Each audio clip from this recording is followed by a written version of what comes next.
The Heavenly Demon. Can't Live a Normal Life. By Sanchin. Chapter 186. Counterattack. Part 1. Everyone doubted their ears. In a situation where the war was over, the option of opening the gates and attacking the enemy was never considered. And Baron Noel said, "That is impossible. Even though we used our geographical advantage to defeat the opponents, the difference in our powers is too much. The moment we leave the city gates, Cairo will be the one suffering. And even if we can take down the Kronos Empire, will that benefit Cairo? Even if it doesn't, the atmosphere in the kingdom is still chaotic due to the civil war, so I think now is the time for us to strengthen our internal power." The captains of the West recognized Roman Dimitri's abilities. Seeing how he had arrived in the West in just 3 days, which they thought was impossible, they seemed to understand why Roman was called the hero of Cairo. He was the type of person who couldn't be judged by normal standards. They were happy to have him, but they couldn't agree with his plan. Even Flora Lawrence, who previously didn't support Baron Noel, sided with him. The soldiers on the Western Front have endured a hard time in the past few days. They are tired from watching the enemies all night, and opening the gate now is like suicide. She looked at Roman, the man who made a huge difference in her life. He was never the type to speak of lies, so she clearly emphasized how dangerous this was. The Western Front is a strategic point. Our priority isn't to kill as many forces of the Kronos Empire as possible but to protect Cairo's safety. Roman Dimitri. Your proposal will not be accepted. If all the nobles of Marquis Benedict, who were siding with Kronos, had been handled, then the Kronos Empire would have had no reason to stay. It will be a huge risk for us to walk out and fight with someone as powerful as them. It was a valid argument. The war was over. As always, it was time to focus on cleaning up the aftermath of the war. But do you really think that is the best choice? Roman Dimitri. He wasn't going to accept the general opinion. The captains of the West, their words and their reactions were the same as the king's. On the way to the Western Front, he had spoken to the king, who reacted with concern. "You want to attack the Kronos Empire as soon as you arrive on the Western Front?" "Yes.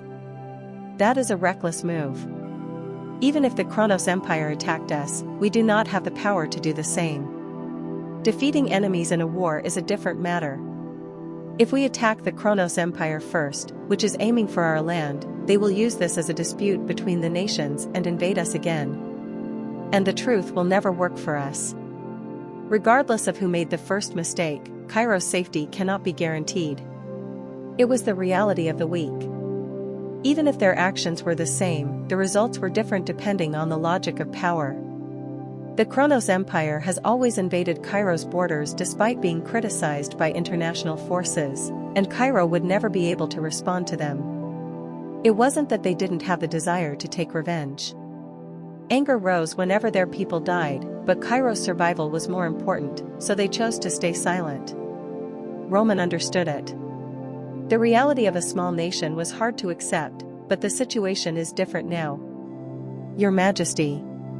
The Cairo kingdom experienced the pain of having its flesh cut due to the civil war. The army of the kingdom had a cause and punished the rebels, but the killings that occurred in the process were cruel in the eyes of the people. We have a lot of work to do in the future to become united.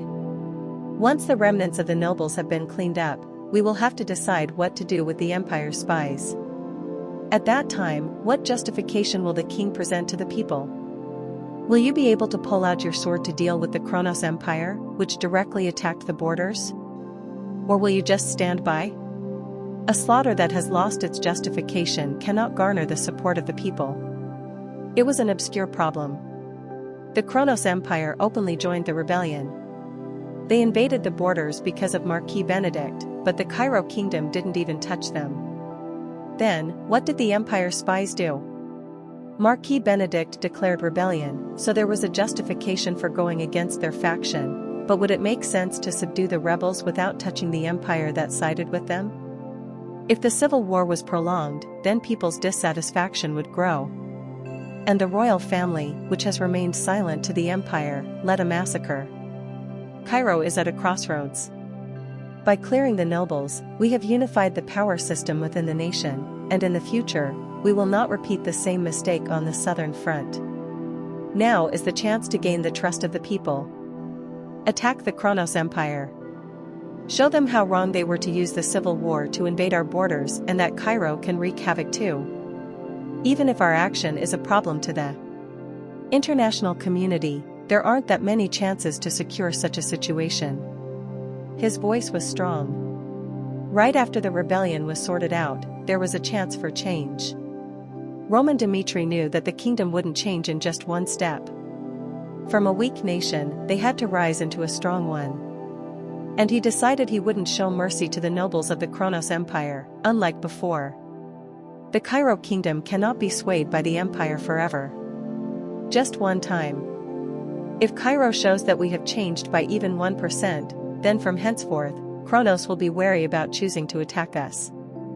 We must not fear what this war will bring. If a war will happen anyway, the right time is when the Kronos Empire forms an alliance with the nobles. Beyond the screen, the king fell silent. Roman Dmitri was a difficult subject. He constantly put himself at the crossroads of a choice and took on responsibilities that were difficult for him to handle. A united nation was Daniel Cairo's dream. Was he drunk on Roman Dmitri? After thinking for a while, he made a decision for Cairo. Your words are right. If Cairo moves forward in the right direction, I will have to prove to the people that my decision is right. The Kronos Empire invaded our borders. If we leave them alone, as they openly came to us in the middle of a civil war, the people will think that the civil war is simply a meaningless massacre for the power of the Cairo royal family. Roman Dmitri. I will take full responsibility for this. Go to the west and make them pay the price for invading our borders. The weak king showed his will. Roman Dmitri looked at him and did his best as the commander. I will execute your orders. And at the present, the captains of the west looked at Roman Dmitri. When asked if it was the best choice, they weren't sure. Roman said, "Those of you who have been on the western front know the truth. Saying that there is no benefit in pursuing the Kronos Empire, saying that going out is dangerous, saying that the soldiers are tired, they all mean nothing. Don't you all know? Due to the conflict with the kingdom's alliance, the Kronos Empire's eyes were on the south, and the enemies were unable to exert their full strength. Furthermore, the recent siege has resulted in the loss of many soldiers on their side, so the Kronos we will face now is weaker." Roman picked up on the truth that they chose not to see. For those who didn't have the courage to open the gates, he showed them the truth. The benefit of this decision is that one truth is all we need. And to show that Cairo will not just watch the Kronos Empire commit wrong deeds. If they openly conspire with Marquis Benedict and we are able to take our revenge on them, the people of Cairo will look at us in a different light. They will believe that the Cairo royal family protects them. We must attack our enemies for that. Roman's words agitated everyone. Only then did they discover that Roman Dmitri was different from them. If they were hoping to find stability before their eyes, the hero of Cairo was fighting for a new future for the kingdom. Choosing to courageously open the gates wasn't normal. Since it has never been allowed in history, no one could speak out. Even so, their eyes were burning with desire. The words spoken by Roman Dmitri set fire to their hearts. How long had they wished for a different future? They had previously been unable to unite due to the power system, but now that it has been demolished, things will be different in the future.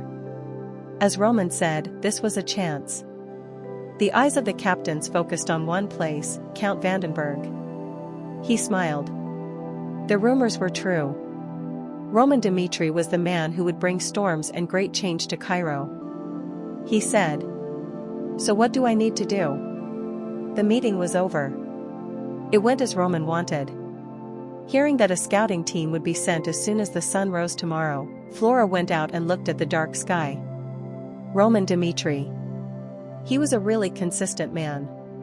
Even in the war with Barco, he chose a method they hadn't thought of, and this time he showed the same attitude. In the meantime, even though she studied enough books for war, Flora didn't dare fight back. Thump. Her heart pounded. This wasn't a rational thrill. As a fellow human being and as someone who studied tactics, she acknowledged how great Roman Dmitri was. I have made a lot of progress all this time. I thought I was a little different from when I was innocent, but Roman Dmitri is at a point where I cannot even look at him. How can I be like this? Whenever I hear anything about Roman Dmitri, I am so shocked by his choices and his ability to execute them. She admired Roman Dmitri. If she hadn't met him, she would have been stuck to the estate like a flower in a greenhouse, but now she was living her own life and creating a life for a person named Flora Lawrence. Everyone had stopped calling her the Flower of Lawrence. When Flora Lawrence remembered her old self, she was satisfied with this new reality. She still regretted her past mistakes. But because of that choice, she was now confident, and she had no intention of denying what had happened. But there was a bit of sadness. She wanted Roman Dmitri, whom she hadn't seen for a long time, to know that she had changed. Tomorrow, we will face the Empire for the first time on the plains. No matter how weakened they are, Kronos is an opponent we can't take lightly. Things might not work out as we hope, and in the worst case, the third line of defense will fall. I need to calculate the variables that will happen on the battlefield tonight. Just because we will follow Roman Dmitri's words, it doesn't mean we should be blinded by them. Tonight, she had a lot of things to do. Flora Lawrence was going to war, and she had to be prepared. Just one mistake. In the past, she might have acted on her emotions, but now she was close to being a perfectionist. It was then. Far away, she saw two men talking under the night sky. One was Roman Dmitri, and the other was Rodwell Dmitri. Chapter 187. Counterattack. Part 2. During the meeting, if Flora Lawrence had positive emotions, then Rodwell had confused ones. That person is Roman Dmitri? The commander of the kingdom's army. When he appeared, the soldiers of the Western Front opened the road on both sides and let out cheers. Roman Dmitri was a symbol of hope.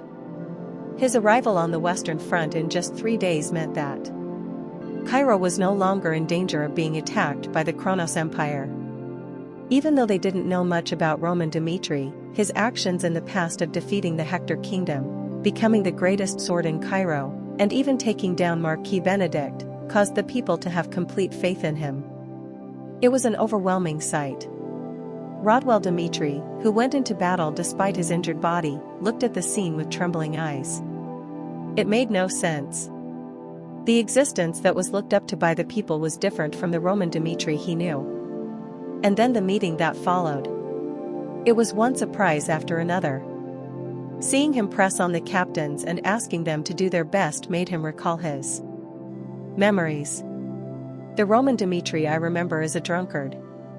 He lived a life far from the sword, and it was common for him to be dragged out of a bar by guards. There isn't that much of a difference between then and now, so how can a person change so much in such a short amount of time? Common sense would say it was impossible. While listening to the rumors, he was always curious as to how the existence in his mind had risen to 5 stars. It was Roman Dmitri's voice and face.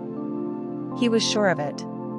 Even though his appearance was a lot better, the marks on his face proved he was indeed Roman.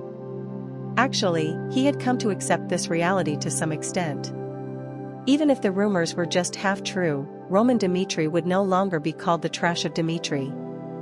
And during the entire meeting, he looked at Roman Dmitri.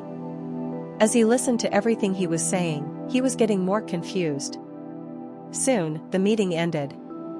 Breathing in the night air, Rodwell Dmitri looked up at the sky. I lived with the single thought of raising my family's name on the Western Front. But Roman Dmitri made all of my achievements here worthless. Is this the difference in our talent? Everyone called me the future of the Dmitri estate, but I am nothing more than a mess. He accepted it.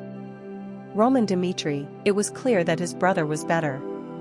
Even calling the man who had lived like trash his brother made his stomach churn, so he worked hard, but now it felt like the difference between them was collapsing.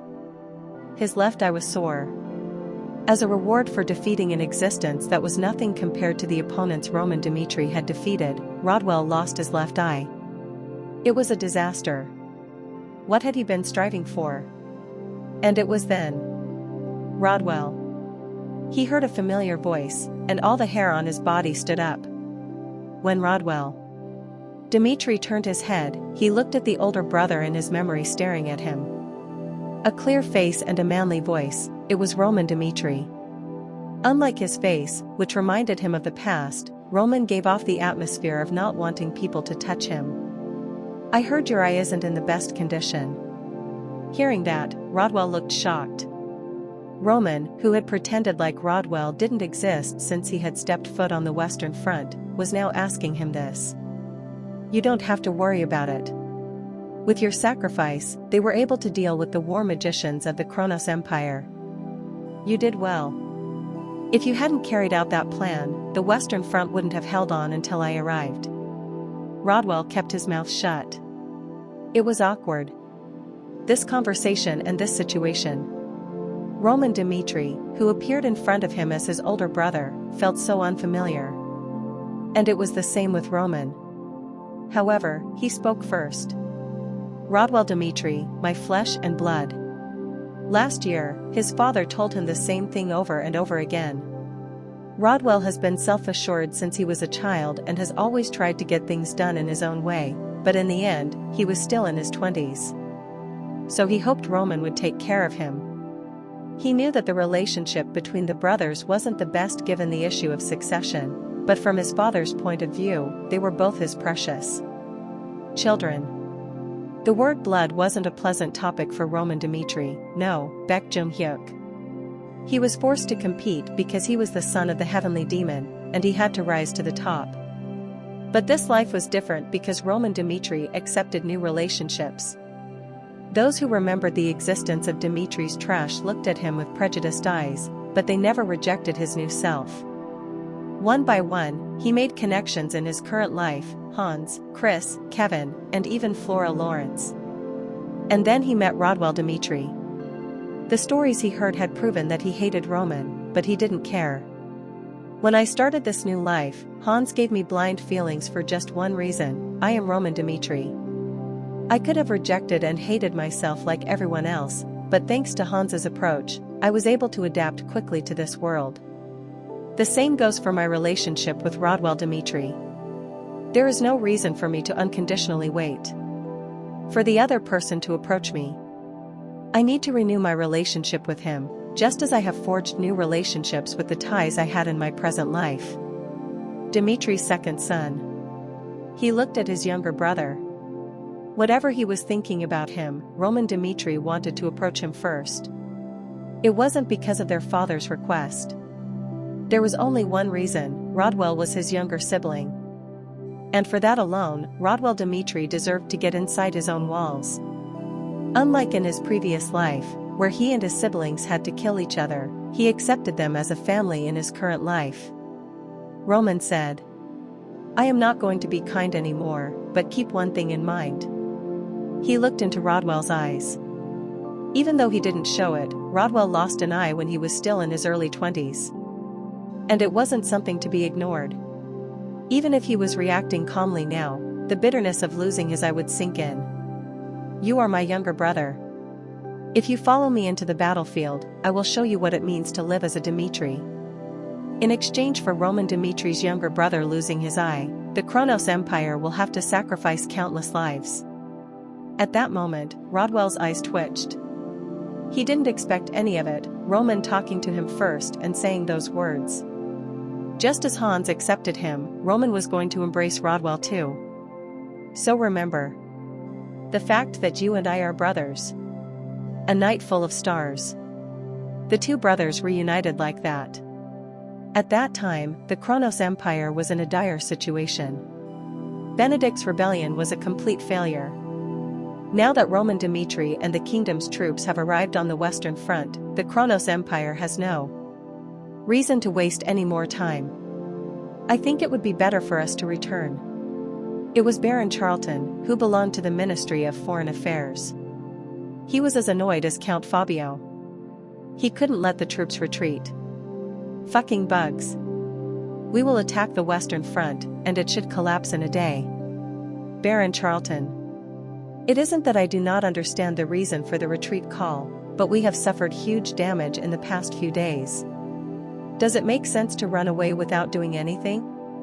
Just give me a day. Before that, I will make sure to show them what an empire is compared to them. It wasn't a matter of winning or losing. Right after the Battle of Great Warriors, and watching the magicians get annihilated by the magic traps, Count Fabio knew they fell into a trap. He couldn't blame the opponent. The Cairo Kingdom sent out their warrior, and it was a fair battle. It was because of the empire's actions that they lost their magicians. And that was why he hated it. When he thought that his actions were what got them into this mess, he felt horrible. Just once, he wanted to get revenge. Aside from the practical benefits, it was a matter of pride. I am aware of Count Fabio's feelings. However, the opponent is Roman Dimitri and his army. The man is quite an odd character, and if we do anything wrong, we might end up with more damage. Count Fabio, the empire is focusing on the conflict with the kingdom's alliance. If Count Fabio loses his troops, the aftermath is inevitably going to affect the south.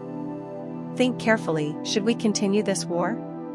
Count Fabio showed an expression that said he wasn't fine with it. He wasn't wrong. They fought with the troops on the Western Front in this war. If they suffered great damage in the war with the Cairo Kingdom, they would have no choice but to bring in troops from other places to handle the situation, and the responsibility of that couldn't be avoided. Their defeat against the Cairo Kingdom was not enough, and the kingdom's alliance would not let it pass. Damn it. I understand. As soon as the sun rises tomorrow, we will recall the troops. Count Fabio accepted it. His stomach churned in rage, but what could he do? There was no other way. You made the right decision. And that was the end. Count Fabio cut off the communication. On the next day, the Kronos Empire chose to retreat. They organized their camps early in the morning and chose to retreat before the sun rose in the middle of the sky. Commander, I will leave the scouts behind, just in case something happens. There is no need for that. Wouldn't it be dangerous? If the Cairo Kingdom sends us a pursuit team, we might end up having our tails bitten. The man's advice was correct. They needed to leave some scouts behind to see how the enemy was moving instead of just withdrawing. Normally, Count Fabio would have listened. However, having spent a frustrating time last night, he looked angry. Do you think that a nation like Cairo will send someone to pursue the Kronos Empire? The reason the enemies were able to deal with us is because of their wall. If they open their gates and send a team after us like what you said, we can just defeat the Western Front. In the wide lands, there was no place to protect themselves. In a situation where they would have to collide head-on, there was no way Kronos would be defeated. Rather, he wanted them to come out. If Cairo made that mistake, they would pay the price for their complacency. I understand. The lieutenant withdrew. He also agreed with his words. Leaving the scouts behind was a precaution, but there was no way that they could threaten Kronos. Was that why? The reason why the Kronos Empire also decided to call back all of their troops? Usually, in preparation for enemy attacks, they would move in formation as close to each other as possible, but now they just formed a long procession line. The moment they would get attacked, there was a risk that they would be cut off in the middle. However, despite knowing that, the Kronos Empire made a bold move. Cairo Kingdom. It may seem that the world is yours now as you clean up the rebellion, but it is just a matter of time before you become a vassal state of the empire. Cairo is a starting bridge for us to conquer the continent. The moment Kronos appears on the Western Front again, it will be unstoppable. Count Fabio grinned. It was a little comforting to know that their revenge would take place in the future. Trudging along the path, he pictured the future of Cairo in his mind. How long was it? Just as the sun had risen in the middle of the sky and shone, the lieutenant who withdrew earlier ran up with a pale face. Commander! Enemies have appeared. Enemies are attacking the rear. What? At that moment, Count Fabio doubted his ears. Enemies attacked from the rear. Did that mean that they opened their gates? Right. The people of Cairo made a stupid mistake. Clench. Nay. He pulled the reins of his horse. If the enemies have come out, order the soldiers. Kill every worm of Cairo. Count Fabio judged that this was the golden chance. Chapter 188. Counterattack. Part 3. 2 hours ago, Roman Dmitri received a report on Kronos' movement from the scouts. He spread out a map in the conference room. Tack. Swish. As expected, the Kronos Empire chose to retreat. We sent scouts to check if it was a trap, but they couldn't find any strange movements of them luring us in. The enemies are currently moving through the plains and through the passages marked here. Because of the overgrown terrain, the enemy needs to prepare for the attack of pursuers, but they are maintaining a rather loose formation. They are completely off guard. Yes. The Kronos Empire is clearly aware that they are not safe. So it's only natural for them to form a tight formation, but they must have completely ruled out that we would pursue them. It was an obvious disregard. Outside the walls was a space where there was no need to be afraid of Cairo. Cairo had been invaded several times, but regardless of the outcome, Cairo had never sent a pursuit team.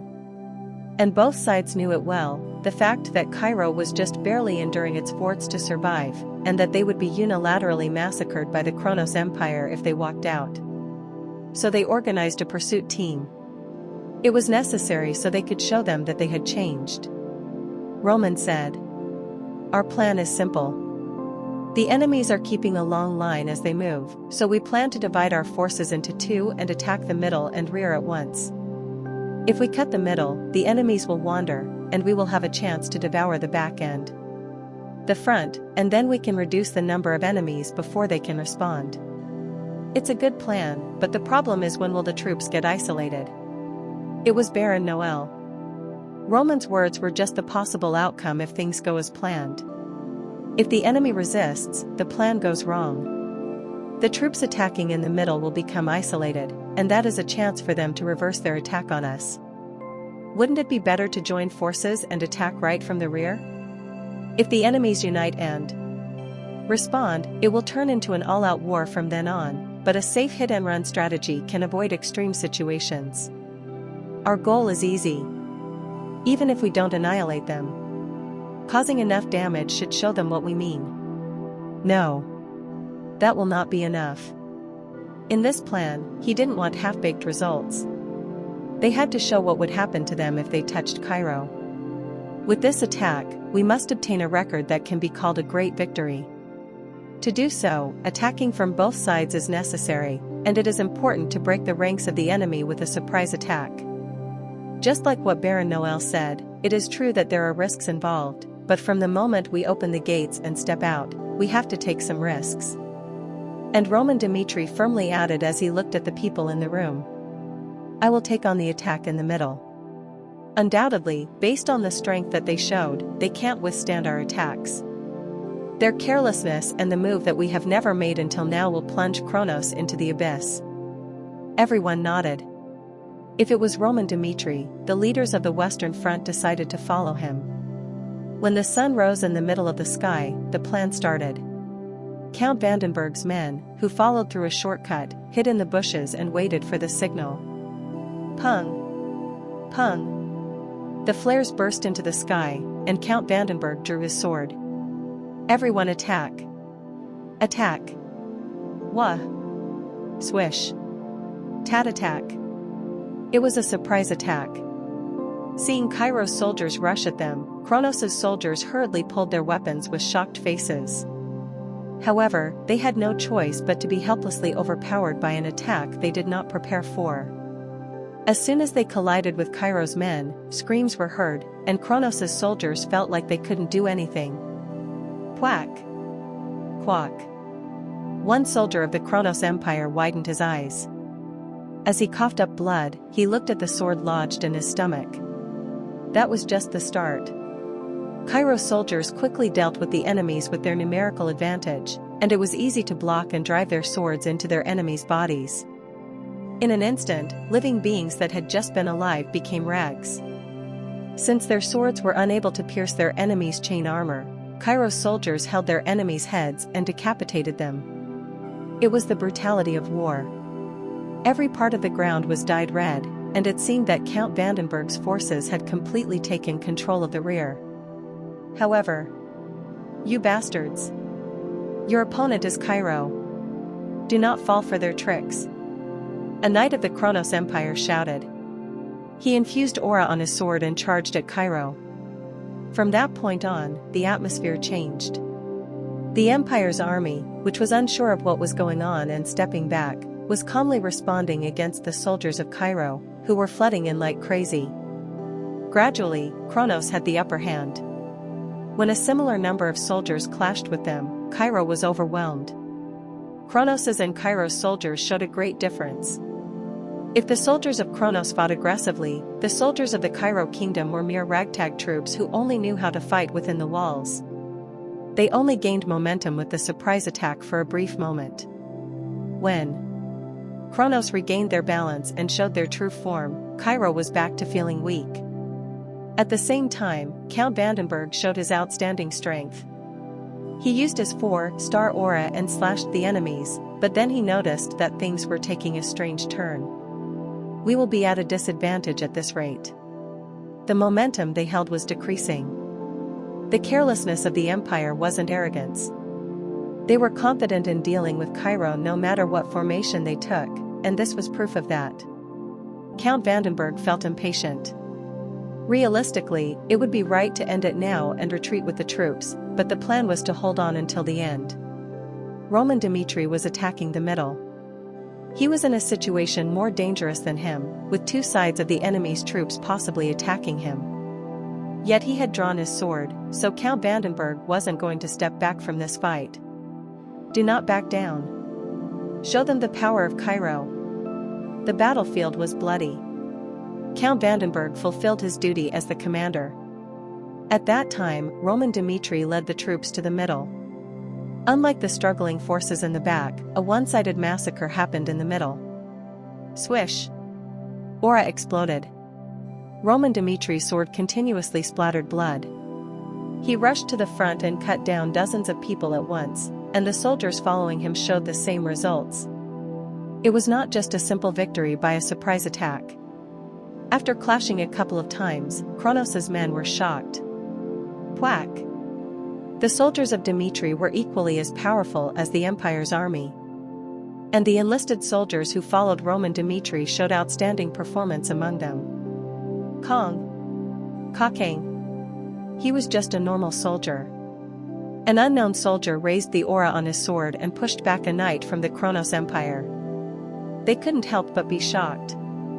They were sure that the man was dressed as a soldier, yet he was pushing people back with aura on his sword. It was the power of the Azura technique. Those who followed Roman learned how to use aura one by one, and now even ordinary soldiers have also broken down the wall. Cut. The knight's head was cut off. An ordinary soldier was able to defeat a knight. This is insane. Stop. Stop them. The Kronos Empire's troops were strong, but Dmitri's soldiers were beyond normal. And that wasn't all. The key figures like Chris and Kevin displayed overwhelming power, and they quickly reduced the number of enemies. Count Vandenberg's worries were useless. He thought that Roman would be in danger, but he was the one handling the situation the best. He had an overwhelming force. He was cutting people down, and he opened up a path. What is this? It was a confusing situation, and one person was more shocked at what he saw. Rodwell Dmitri, who cut down an enemy, looked shocked. It made no sense at all. There was a saying in Cairo, "Go to the capital if you want to be successful." When Rodwell moved to the capital, he came to know why people said it. It was a whole new world. Unlike the rags on the borders, there were guards, a system, and tests for giving them a worthy name. Everyone was right. Rodwell was called a genius, but to really succeed, he needed to make a name for himself in the capital. And that was his last memory of Dmitri. He was at the level of the capital, yet beings who had not been able to chase after him now showed a shocking sight in front of him. Quack! Quack! It was Dmitri's soldier. The soldier with a normal face was pushing back the army of the Kronos Empire and drove his sword through their hearts. The soldiers of the Empire were known to be strong. From what Rodwell remembered, it was normal for Dmitri's level to be unable to stand up to the Empire's troops, but they were now struggling with just one of Dmitri's soldiers. The soldier didn't seem special either. None of them were even wearing any special uniform, just the uniform of Dmitri, yet they were not being pushed back. And that wasn't all. Chris, Rodwell remembered him. Dmitri's genius turned into a monster in a span of a couple of years. Flash! Quack! Chris splattered blood. The Knights of Kronos rushing with their auras were no match for the man, and he kept taking people down. A gap in his memories rose. The ordinary-looking soldiers and even Chris, they were all different from what Rodwell remembered. Since he was a member of the Dmitri family, he couldn't understand all of these changes. And the one who stood out the most was Roman Dmitri. His power wasn't shocking but astonishing. He proved why he was given the title of the greatest sword in Cairo. You are my younger brother. If you follow me into the battlefield, I will show you what it means to live as a Dmitri. In exchange for Roman Dmitri's younger brother losing his eye, the Kronos Empire will have to sacrifice countless lives. Roman's words lingered in his mind. He wasn't sure what he meant back then, but now he did. The Dmitri family was entirely different. The family, whose name was known only on the borders, was completely changed by Roman Dmitri. He couldn't understand how it happened. What was certain was that what was in front of him was the truth, and while he was on the Western Front, Dmitri went through many changes.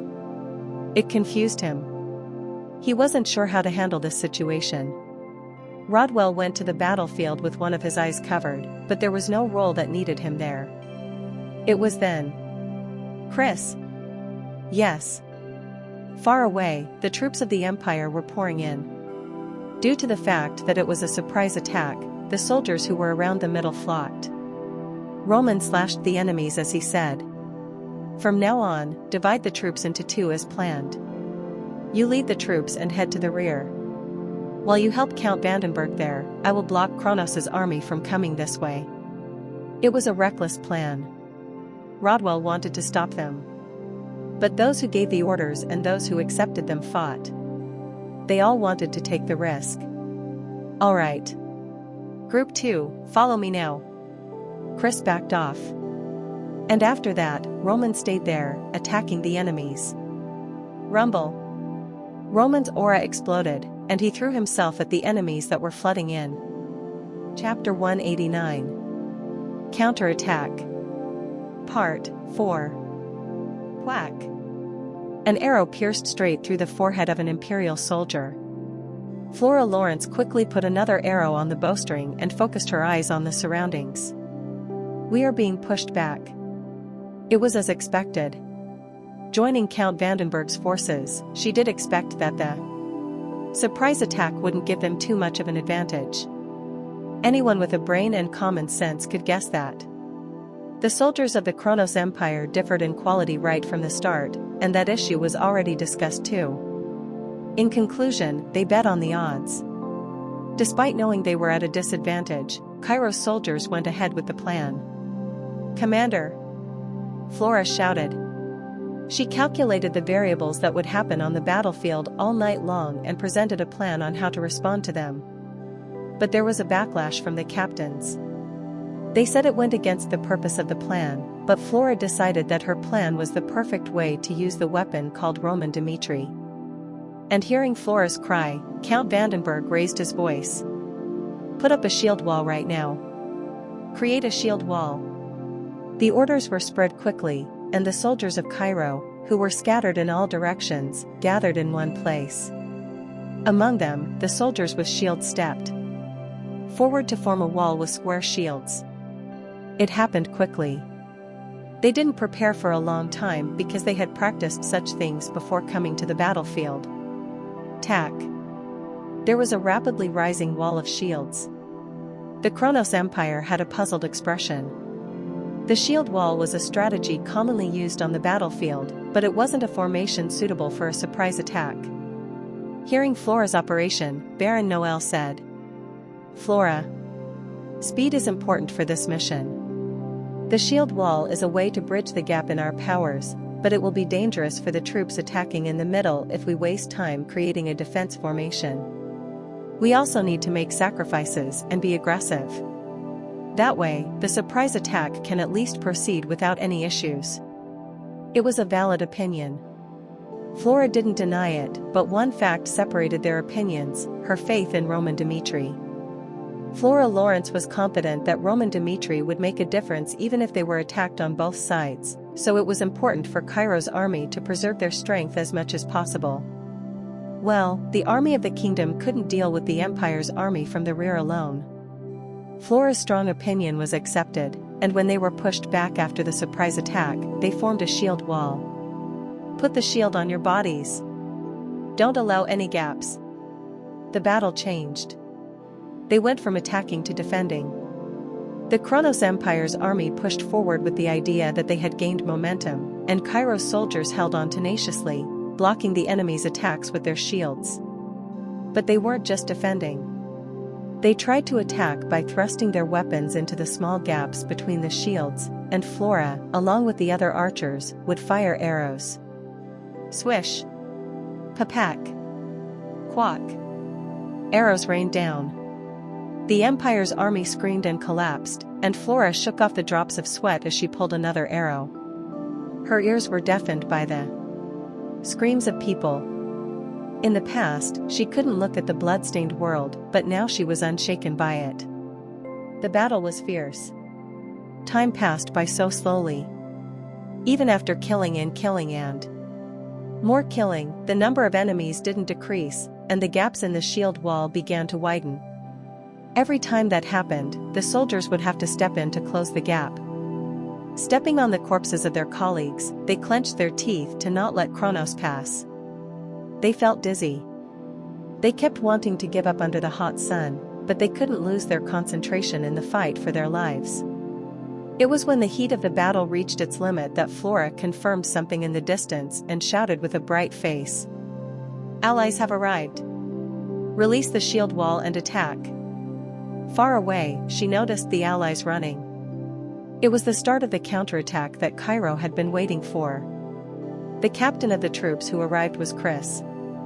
He appeared with troops and raised the aura on his sword as he rushed toward the enemies. "Follow me!" Rumble! Aura exploded. The soldiers of the Kronos Empire attacked Chris, but the moment they collided, Chris's sword tore their bodies apart.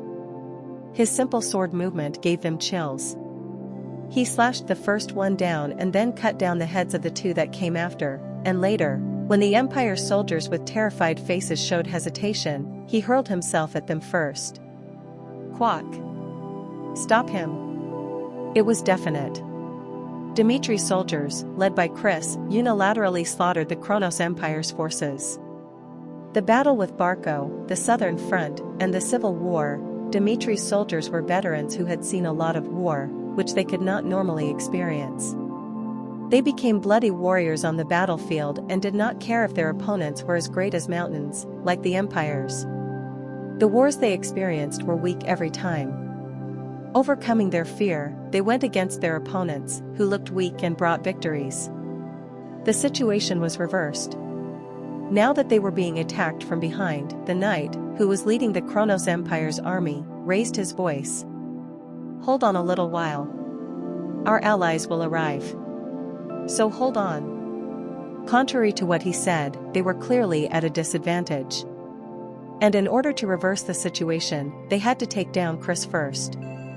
Rumble! I will deal with you. A 3-star swordsman's aura exploded. He slashed the soldiers who blocked him and rushed for Chris.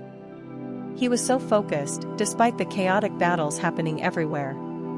Even though Chris showed a terrifying amount of strength in a short period of time, he still thought that because he was a 3-star swordsman, he would have the upper hand.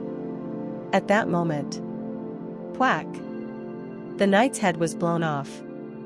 The moment he appeared in front of Chris to swing his sword, he momentarily closed his eyes, and the moment he opened them, his head flew to the sky. Just with one swing, he was able to take care of a 3-star swordsman. Chris didn't use aura. He just watched the enemy approach him, and as the enemy attempted to attack, he waited for a gap. Chris experienced defeating a 3-star swordsman 2 years ago. His skills and the experience he had gained from the past until now were huge. This was just the start. The Kronos Empire's aura swordsman ran at once. Aura raged from all sides, aiming for Chris's life, but they were knocked out in one hit, just like earlier. In one attack, there was one death. His swift sword reached its peak. Chris's ruthlessness terrified the troops of the Kronos Empire. The swift sword of Cairo, it was the moment when his existence would make a name for itself on the continent and reveal his worth. By the time Count Fabio arrived at the scene, it was horrendous. What is this? It was Roman Dmitri. That person blocked their path and butchered their troops. He felt goosebumps rise. They had the numerical advantage, but Roman Dmitri was able to get the upper hand. The Kronos Empire's army formed a long procession. As the middle was attacked, all the soldiers who were moving in front flocked to the middle, but Roman Dmitri blocked their path. And that meant that when they arrived there, they would have to face Roman Dmitri. He chose to block the path alone for that reason, despite the fact that it was the worst situation to be in. Does that mean that he can handle all of us? No other explanation was needed. The bodies under Roman Dmitri's feet proved that his choice was correct. Countless troops were already slaughtered by the time Count Fabio arrived on the scene, and even if they passed him, Dmitri's soldiers were waiting right behind him. His eyes were confused by the scene in front of him. He was surprised by Roman Dmitri's boldness, and he couldn't understand Dmitri's power, which was stronger than he thought. Roman Dmitri. The rumors were true. At first, he thought Roman Dmitri was just a frog in a well, but he was a monster hiding in plain sight. It was at that moment. Commander, the situation in the rear isn't good. At this rate, the troops near the rear might be attacked and annihilated. The lieutenant. After receiving a call from the rear, he spoke in an urgent voice. This wasn't the time to admire the opponent. Cairo made a bold move to come out of the city gates, and heaven sent them a chance that couldn't be missed. If something like Cairo can come outside to fight and do this, I will not be able to head back to the empire with a proud face. Taking advantage of Cairo's civil war had become useless, and if the enemy's arrogance is not punished, then Kronos will be ridiculed by the continent. I need to let go of the benefits of this battle and punish them. Knights of Kronos. Yes. They were Count Fabio's escort. They were the 10th group of the 10 knight troops of the Kronos Empire. As they looked at Count Fabio to carry out the order, he spoke in a voice seething with murderous intent. Get rid of that Roman Dmitri now. If that guy is taken down, Cairo's troops would no longer be able to hold on, and then we will move to the rear. At that moment, Count Fabio stopped talking. It could have been an illusion, but Roman Dmitri, who was far away from him, was looking his way as if he heard Count Fabio speak. There was a saying that when one comes across a beast, their body hardens. Their roar causes overwhelming fear, and Roman Dmitri's eyes alone completely distracted him. Seeing those eyes made him go stiff. While he was giving out orders, it suddenly felt like the world had stopped. And it was then. Quack. Roman Dmitri cut down a soldier and kicked the ground. He was sure of it. As soon as he met Count Fabio's eyes and realized he was the commander, he rushed for him. It was such a reckless decision. The distance between them wasn't short, and along the way, there were a lot of Kronos' soldiers. Common sense made it impossible to think he could pass through them. And as expected, the Empire's army blocked his path and attacked Roman. He is finished. He blinked, and in that fleeting moment, things changed. Roman Dmitri slaughtered the soldiers who rushed at him, and the path was now open. Their distance was shorter than before. Dozens of soldiers who were willing to die to stop Roman Dmitri rushed to him. And the Knights of Kronos also rushed ahead. Even though Count Fabio wasn't able to finish giving the order, they knew what he wanted to say. And among them was a 4-star aura swordsman. His rising aura gave Kronos' troops confidence. Blood splattered. The 4-star aura swordsman's head flew to the sky, and the faces of the other Knights of Kronos had gone pale. Each time Count Fabio blinked, something shocking happened. He thought Roman. Dmitri could never get close to him, but before he knew it, everything changed. Only then did he realize. Insane bastard. Roman Dmitri. He was sincerely going to break through the crowds and kill the commander of Kronos. Chapter 190. Counterattack. Part 5. 100 meters, 90 meters, 80 meters. Roman Dmitri closed the distance. It felt like the nerves on his body were on edge, but Count Fabio didn't step back. As a member of the Empire, he didn't want to show a scared image to Cairo, and above all, he was sure that he couldn't die from this. Rumble. Stop. It was Gustavo, the leader of the Knights of Kronos. He jumped ahead. Being in charge of the 10th unit of the Knights of Kronos, he felt that he had to handle the situation. Aura shone on his sword like the sun. Without having to say anything, it proved that he was different from the other Knights of Kronos that Roman had faced until now. He was fast. As he arrived in front of Roman Dmitri in an instant, he seized the moment that Roman Dmitri was cutting down an enemy and immediately attacked. King. Rumble. With a single hit, a huge wave of mana could be felt. Gustavo continued to launch a series of attacks without stopping, and the two of them continued to clash. It was unusual for someone to block Roman Dmitri's sword.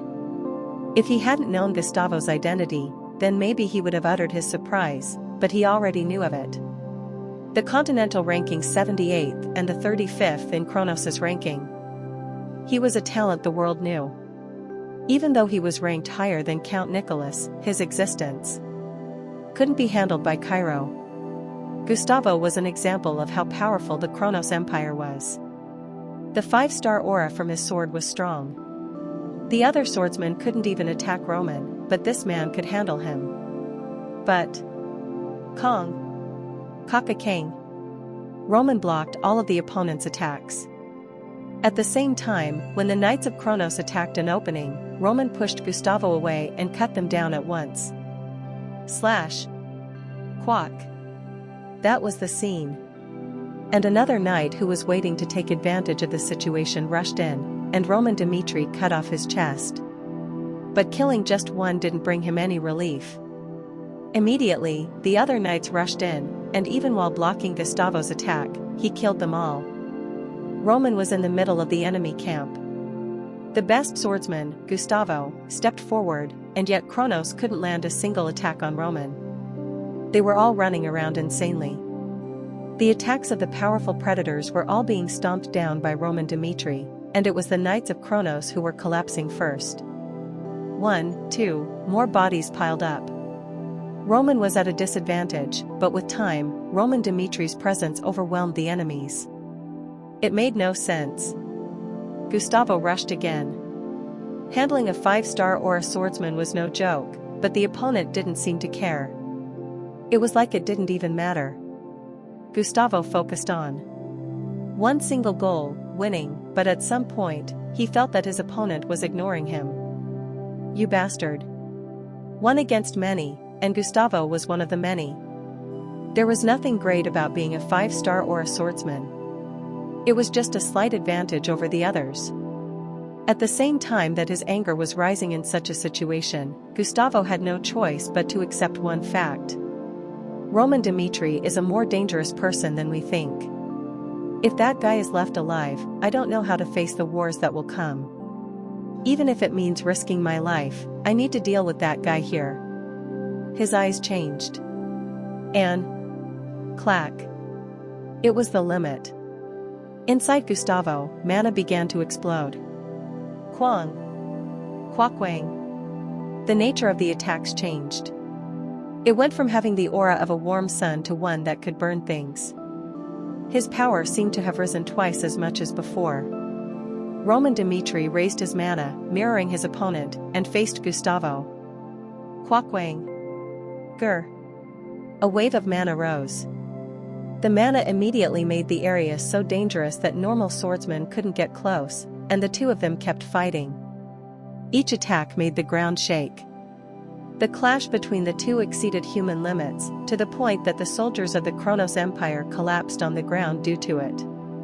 In this situation, Roman Dmitri felt the change in Gustavo's attack pattern. The opponent is currently using innate chi. Innate chi. It was the chi that the human body was born with. It wasn't the kind of power that could be generated through cultivation. It was formed naturally as human beings went through life. Aside from having a very small amount of power, innate chi was directly related to life. That just shows how much Gustavo wanted to kill Roman Dmitri, at the cost of his own life. In the last few years, Roman studied the continent. As far as this world's knowledge went, there was no way to use innate chi. Maybe it was Kronos' secret or Gustavo's. Only he knew the answer. Gustavo showed his intent to kill Roman Dmitri with an unexpected force, but in reality, it was a force he had already experienced. In his past life, there were various types of people in Murim.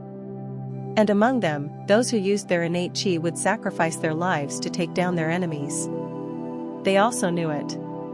The moment that they would consume their innate chi, the end result would not be good. They might be able to survive, or at the very least live the rest of their lives with a disability, if the battle ended before they used all of their innate chi. It was a forbidden power. Even the people in Murim didn't dare touch the power of innate chi. However, here on the Salamander continent, he discovered an entity that was willingly touching something that the Murim people didn't. Rumble. The mana was hot. Gustavo ran wild with the power he couldn't control, but that didn't change the result. Just like that, there was no change. Roman Dmitri had 1 year to grow, which, come to think of it, was a year ago. Roman Dmitri had already reached a new level of power and managed to become the head of the Northeast. He had already defeated Count Nicholas, who was stronger than Butler, yet he took his time. Then, was it only his subordinates who got stronger? No, even Roman became stronger. Just as he had reached a level that others couldn't in 1 year, Roman had a different growth in the past year. It was a battle of strength and power. They faced each other head-on. Even though the opponent raised his innate chi, he couldn't push Roman away. And no way. Gustavo was confused. He had used his innate chi, yet he didn't want to die or become disabled. It was a secret weapon that was not shown to the world, but he couldn't accept the fact that he still couldn't overwhelm the enemy. The situation was abnormal, and Gustavo had gone beyond his limits. If he still couldn't defeat the opponent, it meant that Roman Dmitri was not his opponent in the first place. He had not much time now. His innate chi was decreasing fast, so Gustavo made a decision. You will not be able to stop this. Rumble. He prepared for his last attack. He raised his mana. Seeing him use all of his aura as if it would be the end, Roman Dmitri also prepared himself. He didn't even need to use a mid-level technique. As if the sword technique were fully developed, the power of the Heavenly Demon Sword art changed. The first 3 forms of the Heavenly Demon Sword art. Rumble. There was a clash of strength and power. The moment Gustavo's attack exploded, a storm of aura that shook the world engulfed the two of them. Quacqua. Quack-quack-wang. A thick cloud of dust rose. When the energy that swept the world subsided, people witnessed something shocking. Gustavo has been defeated. On the ground, they could see traces of what appeared to be Gustavo. His face was so badly torn that it was impossible to identify him, and Roman Dmitri just looked down at the corpse with an indifferent face. He was as strong as Count Nicholas. At one time, he thought that the way people in this world used their power was wrong, but now he would admit that their way of handling their power has developed differently from Murim. But that didn't mean that he was stronger. The more he accepted the new world, the more he could change from his previous life. Roman Dmitri, as he did in Murim, entered a realm that others couldn't touch. Roman shifted his gaze. Count Fabio's face was pale. He sat on the ground, unable to run. Step. Roman walked to him, and there was no one blocking his way. In the situation where even the proud knights of Kronos were frightened and only looked at them, Count Fabio got up. Surrender. I surrender. He gave up on his pride. He raised a white flag, but Roman Dmitri's face didn't change. He is thinking of killing me. He knew it right then. Even if he surrendered, the opponent wasn't going to spare him. Count Fabio changed his attitude. If the opponent refused to compromise, then there was only one way. Roman Dmitri. I am a noble of the Kronos Empire. Even during the war, Kronos will never forgive any being who touches the nobles. Do you think you can handle it? Come at me. You will have to live in fear of the Empire killing you each night. Your blood will dry up, you won't be able to sleep, and you will lose your sanity. So choose. Save me or take all the honor. He screamed loudly. He looked straight at his opponent. Tack. Roman stopped walking. I know the cost of my choices. Baek Jun-hyuk was a man who stood at the top. Assassinations were a daily thing for him, and he accepted all of them. So die. Whack. He lodged his sword slowly and painfully. As the soldiers of the Empire appeared, Roman Dmitri pushed Count Fabio into the abyss of death. Quang. Gur. Explode. The clash between Roman and Gustavo sent shockwaves everywhere. What is this? Count Vandenberg, who was cutting down the enemies, was shocked at the sudden explosion. The wave of mana he felt was so unusual. Normal soldiers would have been simply startled by the sound of the explosion, but he could feel the mana in the wind. We don't have much time. If anything happened to Roman, the troops in the middle would face a crisis. The reason why Cairo chose to attack from both sides was to stop the enemy from getting help from the troops who were in front, but it was taking longer than expected. With the help of Chris, he managed to come out victorious in the rear. But he felt something ominous in the aftermath of the explosion. Do not worry. What the commander is fearing will not happen. It was Chris. Did he read his thoughts? After calming his anxiety and immediately joining the battle, Count Vandenberg was speechless. How can he be so sure? The plan was very dangerous. Roman Dmitri took the most dangerous role, and considering the power of the Kronos Empire, it wouldn't be a shock if something happened to him. However, none of Dmitri's soldiers seemed to be worried. The huge explosion only made them briefly turn their gaze, and soon they went back to battle. He admired their blind faith. He thought that the driving force behind Dmitri's revival was the strong ties centered on Roman Dmitri. Dmitri was a solid iron fortress. After the war was over, the Dmitri family would stand tall as the best family in Cairo. It was then. Pang. Papa Pang. Far away, the signal was fired. Red to attack, yellow to retreat, and green means the enemy commander has been killed.